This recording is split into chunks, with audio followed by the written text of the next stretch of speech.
right. Thank you, gentlemen and ladies and gentlemen there. I'm sorry I could not go there, but I'm sure you're having a great time.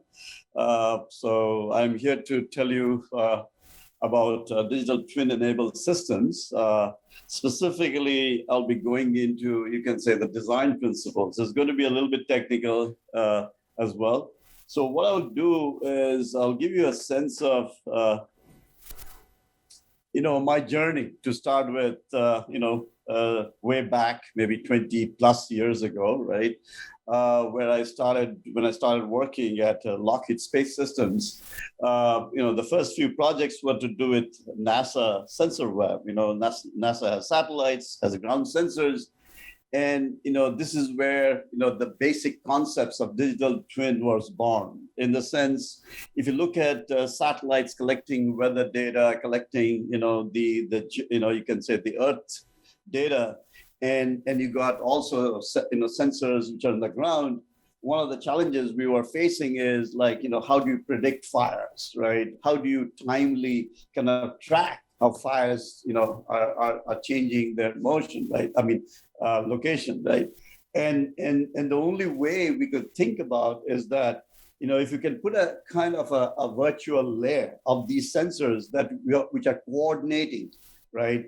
Such that if some event happens, a lightning happens, and that has a specific kinds of vegetation, and a fire breaks up, it can then notify some other you can say digital twin which are monitoring other part of that let's say an area. So that's kind of sensor web that we started. And it was not, I would say it was not, not as formalized as notions of digital twin that you'll see as I go down this thing. But that was the start. Then we did this DARPA Nest sensor networks, which you see today called IoT, right? Those were again, working with UC Berkeley and, range of other teams where we are creating these little small sensors, thousands of them, right? For environment monitoring. There were also DoD, kind of defense applications, right, that I won't speak about. But fundamentally, looking at how these sensors, collaborate and coordinate for sensing, right? Then we, went on to kind of, you can say 25 or 20, around that time period, we went on to looking at Lockheed itself as well as DARPA. If you look at these complex billion-dollar systems, very costly, right? And one of the challenges was that, if you look at how today we engineer these different disciplines like mechanical engineering, electronics, and software, because they were working in kind of a siloed environment, when systems were getting manufactured, some errors that were kind of may have happening in one domain did not basically inform the other design decisions that are being made in some other, you can say, subgroup, which is focused on some other area. And that kind of a gaps in the, you can say, or the connectivity that is missing, basically ended up in basically errors or defects, which basically were very costly. And so what this effort was trying to do was, if you can create that information layer fabric over, you can say an enterprise, which are these different subgroups working, and stitch them or connect them informationally, so that it's kind of, you can say, has this aspect of democratization, there's this aspect of connectivity, such that any failures, any tolerances that is happening here can inform the other guys to make decisions, and so that you do not have this costly backtracking. So that was the motivation of this area of virtual manufacturing. Then I went to do a startup in falconry. It still exists and is doing great.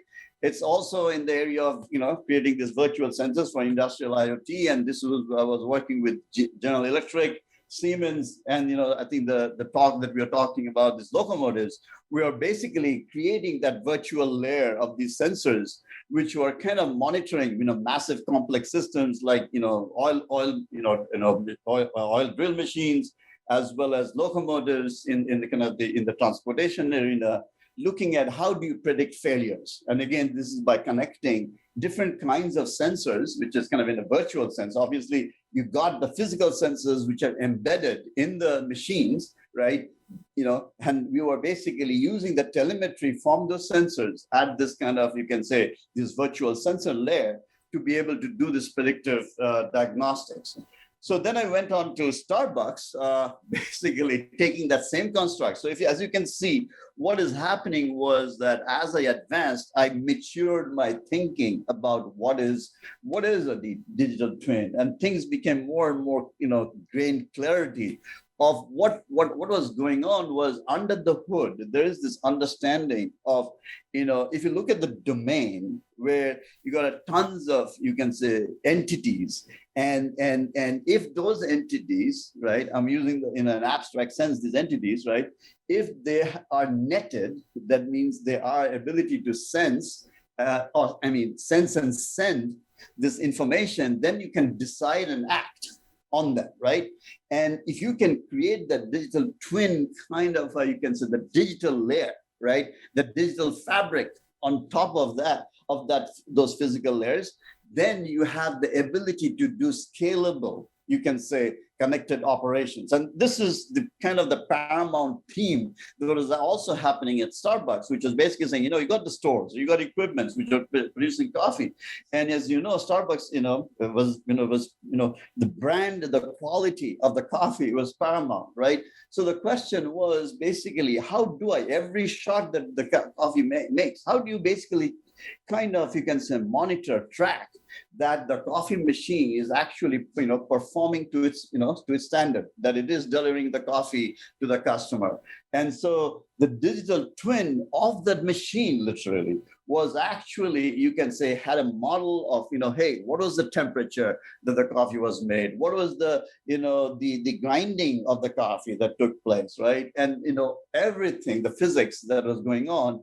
And it was monitoring the telemetry, the grind time, the temperature, and everything to say that the coffee, the shot that was made, was actually, the right, you can say it's the right coffee, because it, as you may know, the coffee typically, if you have the right, if you do not basically steam it properly, you're not going to get the right extraction. So anyway, so that's the thing. And now today, I am with Acuity Brands, and as you understand, Acuity Brands is lighting. It's bread and butter. But we are also in the area of intelligent buildings, intelligent spaces. So if you think about lights, having sensors, right? So as well as, that the buildings have, you can say, these gateway nodes, or you can say this, and you'll see that there's this technology that we have, or this devices called, the Eclipse controllers, which are connected with these sensors that are in the building. Now you can do magic. That means you can look at how you can optimize energy. You can look at how you can improve the comfort. You can look at different kinds of spaces, right? Whether this is buildings which are having, retail operations, or buildings where you have manufacturing operations, or massive spaces like airports, right? And you can it just changes the dynamic of the, you can say, the value proposition of how creating digital twin of this kind of a mass scale system, and ability to actually create different kinds of, you can say, capabilities, whether it's energy, whether it's basically experience or other things. And this is something that you'll come through again and again in my talk. So, So as I was just talking to you, the way I look at it is that if I look at I'll primarily focus on spaces, because I gave you kind of the backdrop of these other areas like the manufacturing and the locomotives. And in spaces, if you look at, I consider this kind of a stratification of three layers. You got the equipment layer, you got the flow layer, and you got the experience layer. At the equipment layer is basically got the physical equipment. So basically, if you look at a building, it has, the air handling unit, which is doing the cooling. It's got temperature sensors, it's got motion sensors, and all kinds of equipments that are there. There could be other kinds. So that's to do with, buildings, like the heating and the cooling. And then there you could have, manufacturing spaces where you have equipments which are doing manufacturing, and you could have things which are moving things around. Or if you're in a retail space, the equipments would be like cars, which are, which have, tags attached with them, right? So those are the equipments. And so the idea here is that it is you are actually, if those equipments having the ability to actually send out information and be controlled, gives you the capability to actually then predict, control, to optimize energy as well as other objectives. So that's the one part of the equation. The other part is obviously to do with the maintenance. Okay, so that's the kind of the value proposition to do it, where at the equipment layer, you will see this kind of the digital twins of those equipments, actually how they come into being and how you design for them. And then there's the next layer, which is the flows. Basically, if you look at any building, right, or any facility, whether it's retail, whether it's manufacturing, whether it's a fulfillment center, things are moving, right? And location and movement is paramount. Activity that is going on in the thing.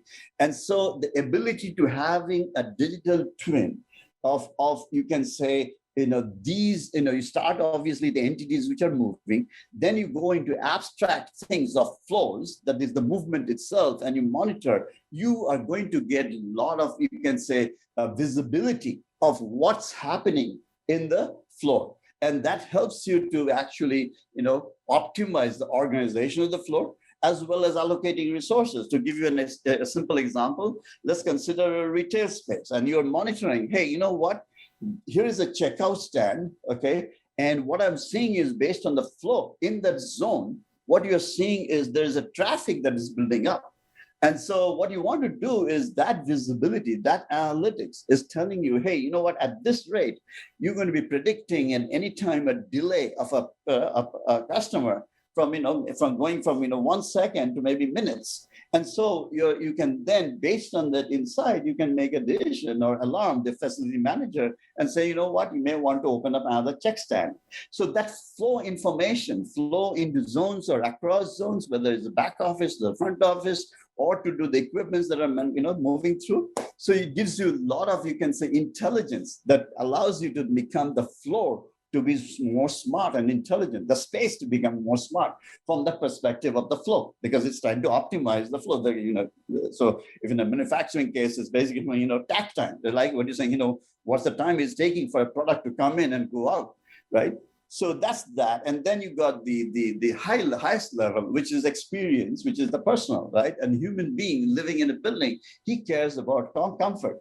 And so at the level, the DT is basically, if you look at it, literally you can think it's a kind of, in an internet, it reminds me of how internet stack gets built, and you look at this cross-layer optimization, that experience, if it is aware of these lower layers, right, of the equipments or stuff, you can then, dictate what do you want, what comfort you want, right? And that DT can help you to get there, right? As well as for personal effectiveness. So for example, if I'm wanting to find, where's my, iPhone or glasses or whatever, right? That again helps you. The DT basically tracks those things and helps you to perform effectively. So this is my kind of stratification. The reason I'm bringing these things around, because as you think about designing for these, you can say these levels of these layers, right? What happens is then you are looking at the fundamentally, what is the domain of discourse? What are the entities that is in those layers? What is the correspondingly digital twins that have to be built? What is the underlying, you can say the model, right, that underlies these things, that allows the systems, the digital twins to work with each other. Sorry if I'm going too fast, just let me know, okay? All right, so I was just telling you, but I wanted to give you a little bit of a picture of, what motivates. And this is basically saying, it's kind of, you can say, another way to look at what is the value proposition of the digital twin, right? And if you look at the DT from from a system itself, right? you see these things that are happening. The system value, you got a lifetime value, right? If you the lifetime value is saying, hey, how you can adapt it, how is it, it's designed flexibly, right? Then there's the runtime part of it, the safety, the robustness, and the performance, right? So there's these things you try to optimize to get the system value. And then there is the cost and schedule, and this happens whether you are at the early stages of the life cycle where you are doing, you're designing, you're integrating, you're testing, and you're manufacturing, all the way to the late life cycle, you are from the maintenance. And so if you look at these things where you're managing complexity and minimizing the low valued overhead to get to your cost and schedule, one of the things that comes through is that across this thing, so where is the system value, where it is running, and you got the life cycle cost, the DT, the digital twin of the system, if it can be built and spanning the full life cycle, right? It gives you the visibility of the different interaction. And this is what I was talking about at Lockheed, right? When we are doing the manufacturing kind of thing, where at the store, when you're looking at the system value, the runtime, the safety, and the performance of the coffee machine, right? So it's very fundamental that if you have those DTs rightly configured and they are monitoring and they're controlling kind of the meta layer that allows you to create these intelligent decisions that is going to optimize the value and the cost. So the reason I'm giving you this perspective is it's important to understand what motivates, why would you need digital twins? All right, so this is basically saying, if you look at, what I was talking to you earlier, right, the fundamental premise of digital twin is that it is a connected world. It is a netted world. The reason is that if, for example, in this case of this building, because we have the flexibility of this you can say this Internet of Things, right? Where I'm sensing how the trees are doing, what kind of whether there's a lights on there or not, whether there's an occupancy in a specific room or not, right? Whether there's some cars, the parking lot is full or not. That connectivity, that's ability to sense those spaces, right?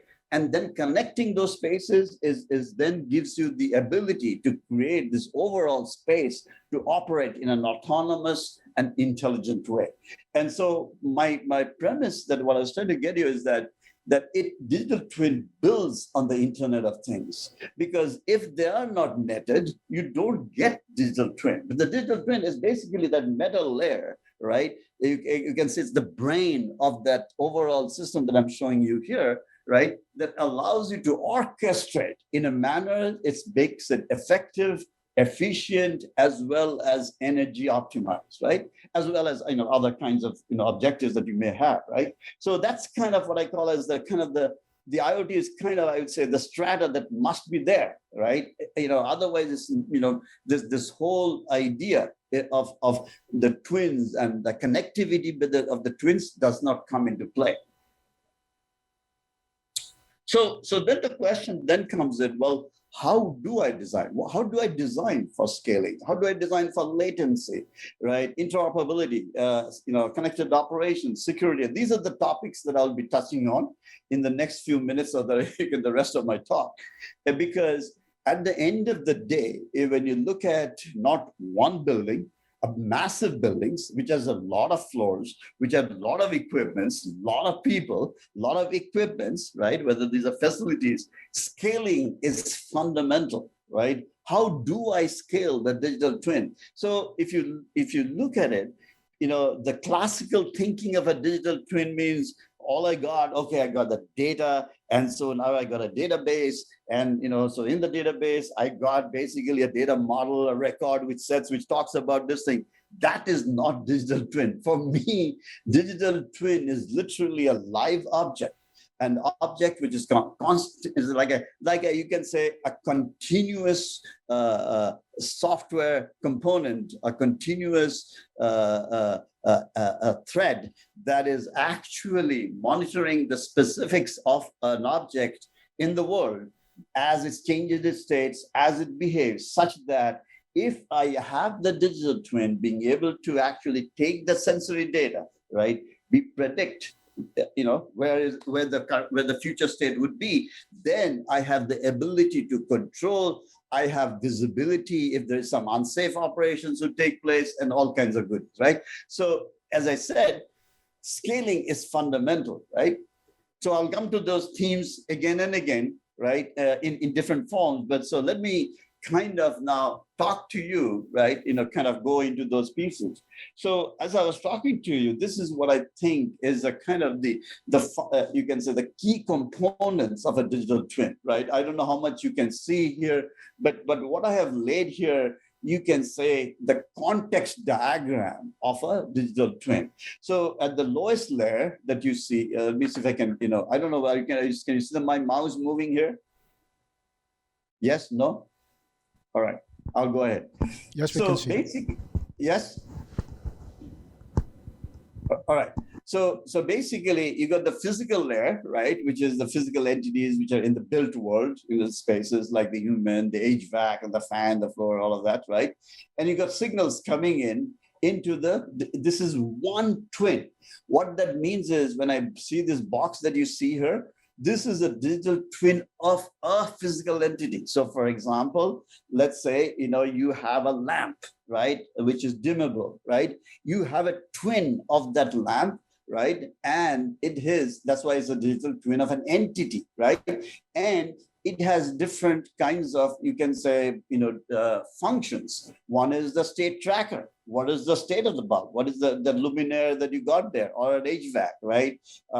What is the predictor? What's the next state, right? How much energy is it going to be consuming over the next few days? What should I do? Action decisions, right? How do I actuate? How do I interface, right? And right? And so those considerations come into play, but there is also other considerations that come into play. That is, it needs to operate with other twins of the world, right? Because at the end of the day, right, it's a connected world that we are looking at. Any decisions that are made by, let's say, an HVAC digital twin, which is changing the temperature, might impact another room, a zone, which needs to be maintained at a specific temperature. So those twins may interact and say, you did something that is impacting some other, you can say a space, right? And so the ability for the twin to close it's kind of, you can say the twins are helping you to close the loop, right? Which is, allows you to actually, work for the physical systems to actually work in an orchestrated manner for a kind of a common objective here, right? So you got that kind of an interaction, but then, because the twins are not in vacuum, right? They are part of the enterprise, right? So you will have to interoperate with external systems. So the classic example, right? So you can think that if this is a digital twin of a specific HVAC, right, there has to be another digital twin of let's say the guy who produced it.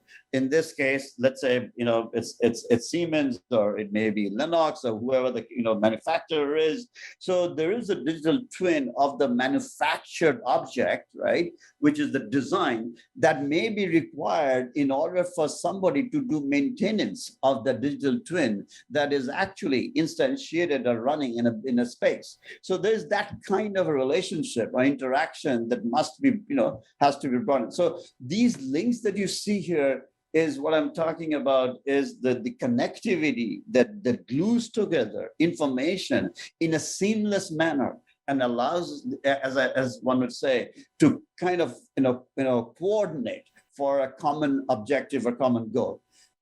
And so then there are these other aspects of it. So basically, if this is a digital twin of a specific, let's say a room or an entity like a car or an equipment, you got a fleet level digital twin.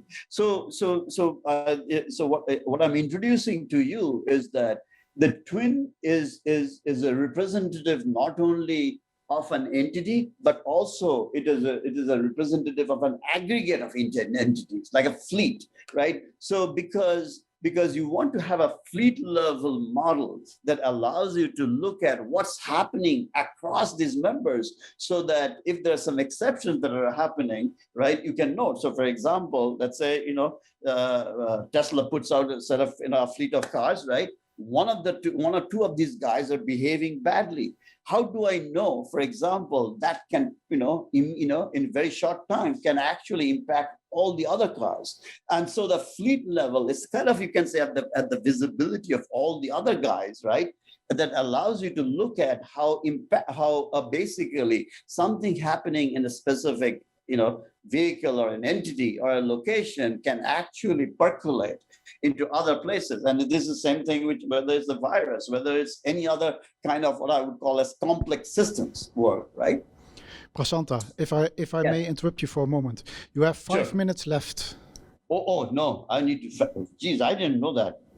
All right. So this is the in order to design, as I said, for latency, you need to have digital twins which have the modularity and the granularity of the entity itself, right? And I also talked about this ability to look at the virtual and the logical layer, right? Kind of thing, okay? And then you have to have the services kind of thing. So the one thing that I want to I think this is an important thing, that because the physical world is basically, is heterogeneous. You got things which are made by different manufacturers, and they speak different languages. They speak different, you can say, the data formats are different. The data, you can say representations and maybe different. So the question is, how do you interoperate? How do the guys talk to each other? So if I got something which is speaking, by some manufacturer, and it has to interoperate with another machine, so what we have to think about is, when we look at the interoperability, which is coming, based of these entities, you need to look at, for example, in the physical space, you'll have things which are speaking back in the speak. You need to kind of move it into a layer which they have a common representation or a common understanding. And this is where ontology comes in. And so what I'm going to basically kind of rapidly go through is, this is also giving you a sense of that, right? So if you got the building, you got the HVAC, and you got the different spaces, and it has different parts here. And if you look at this district controller, which is capturing data which are kind of coming out of these different components in the or systems or entities in the building, they, in order to make that they talk to each other, what we need to do is look at how we enrich and move into this abstract representation, which is basically using, you can say, an ontology of equipments, spaces, about points, about relationship between those points. Because if you have that semantic kind of abstraction of that information that is coming out of the entity, then they're all in a common plane, common semantic plane, so that they can talk with each other. So that's one of the key things in here, right? And this is basically telling you that you will need this ontology of equipments and spaces, as well as the ontology of flows, right? That then allows you to actually, integrate across diverse systems. And this is typical of whether it's building, whether it's equipments, whether it's, different kinds of, business operations, right? The other part that I want to kind of touch on is basically, when you look at, obviously, the digital twin is powered by data, by ML, models, right? And the models are obviously either, you can say, mathematically, like a MATLAB kinds of models or simulation models, or they're data-driven, right? In the sense the system learns, right? And so the question that you can ask is, hey, you know what, how am I going to design? Am I going to design models for, create, or basically each DT, digital twin of an entity, is going to learn independently? And, so that's a lot of models to generate, okay? If you look at thousands and billions of devices out there, right? So this is where one of the, key things in here, principles that you think about is again, where the fleet level, digital twin comes into play, where transfer learning comes into play, right? Such that you can transfer models that you learned and you adapt, okay, into another physical entity or space, right? So that is the kind of a thing. And then obviously then you can, how do you program the DTs for model-based analytics, right?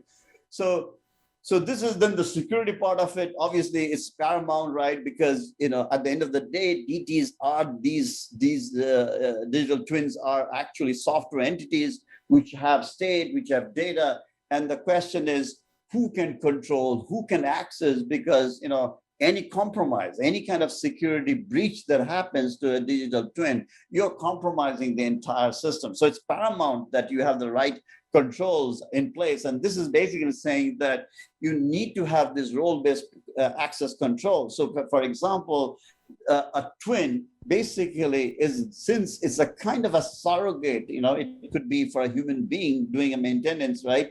Or doing some control. It will have to have you can say, delegated or a chain of trust that allows for the DT to act on behalf of other entity, right? So those best practices of security, is paramount, right? Prasanta, yes. Can you give us your final takeaway? Because Okay. your time is already up. All right, here's my take. I'm sorry. So basically, what I'm trying to get at is it's fundamental, right? It's the opportunity to it's here, right? It is where the data and ML comes into play, and it's for unlocking the flywheel. Literally, you can say the economy of intelligent spaces. I'm talking about intelligent spaces, but it can be anything. And it delivers value in saving energy, optimizing operations, but it must be designed in a domain-driven manner, because ultimately is the system, because digital twins are actually twins of entities, of physical things, of processes that are occurring in the world. So you need to have this domain-driven design principles, and it should be based on their sound engineering principles to be scalable, interoperable, and evolvable, and is cost-effective. So I'll stop here. I'm sorry, guys. Thank you, Prasanta.